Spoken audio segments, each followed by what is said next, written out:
Hey everyone, it's the Cheap Guy, back to help you save money, get out of debt, and start taking off to get what you need and what you want. So basically, just subscribe, like, but the best thing is, sharing is caring. So care and share it with others who might need to be saving money. And that would be so great. Thanks. Today, I'm going to give you the first episode in an ongoing part of this channel called The Dark Side of Being Cheap. That's right, there is a dark side to being cheap. Being cheap normally saves you money, but believe it or not, sometimes being cheap actually costs you money. How so, you may ask? Well, I'm going to be telling you stories and giving you examples of that. And the first one's going to be a bit silly, but it's kind of an interesting story. Gift cards. I've got tons of these gift cards. I got Uber gift cards, Cheesecake Factory, Barnes & Noble. I've got Best Buy. Basically, gift cards are a gift these days. A lot of years for now, people have been giving gift cards as gifts, appreciations, things like that. And over the years, I've collected them. Why do I have all these? Because in the cheap guy's mind, gift card money isn't free, it's still money. Okay, what do I mean by that? Well, let me just give you a little personal history. For years, and still today actually, what people give out a lot of times for a basic appreciation or a thank you or a small little gift will be a Starbucks gift card. In fact, I would venture to guess that Starbucks probably sells the most gift cards out of anyone. I don't know for sure, but that would be my hunch. Okay, so I would get Starbucks gift cards. And the thing is, I don't drink coffee. And people would say, oh, well, you can use it for tea, or you can use it for pastries. Well, I'm the cheap guy.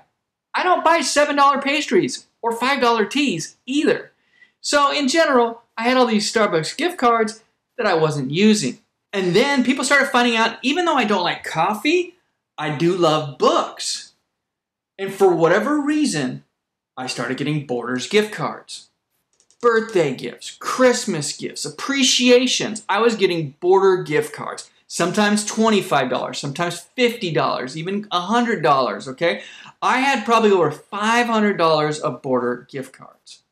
The thing is, when I went to go buy a book, what I would do is I would go online and I would do a search through one of the websites that can search all the different bookstores online and give you the prices from all these different sources.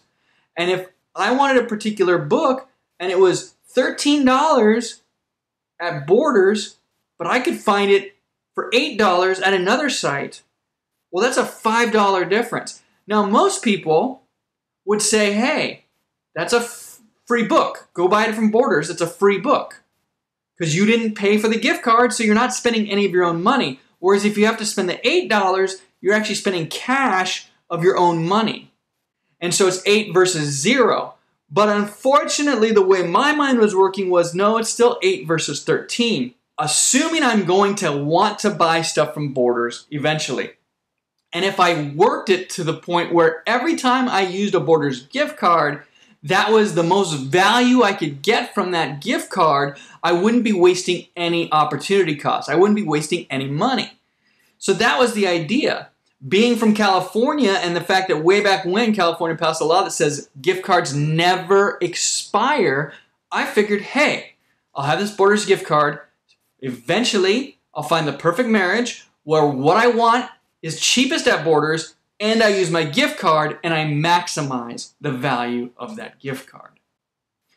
That's all great in theory, but then I moved to Turkey and I was living over there teaching English at a university, and I had some people come join me in some of the work I was doing.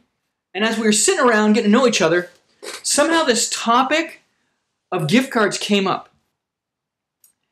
And I proceeded to explain or show them, actually, all my Borders gift cards, one after another.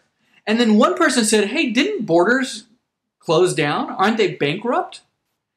And I'd been over in Turkey. I had no idea. I get on Google and I search Borders, and sure enough, all the Borders were closed.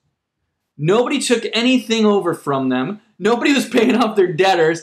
And the gift cards weren't going to be transferred or honored anywhere. And so all of a sudden I had all these gift cards that were useless. And the best thing I could think of was to re-gift them to people I didn't like, but I like everyone, and so I haven't re-gifted any yet. You could use them as coasters or just flying, but I held on to those Borders gift cards for a while, and eventually I threw them out. But it was painful to do so because I was throwing away literally hundreds and hundreds of dollars of unused gift cards. So in this sense, you have gift cards, which are gifts, so I didn't really lose anything, but with the cheap guy mind, I did because I was buying that $8 book instead of getting it for free or for the $13 on the card. If you add it up over time, I didn't spend quite the $500, but maybe I did spend $200 of it in place of the gift cards.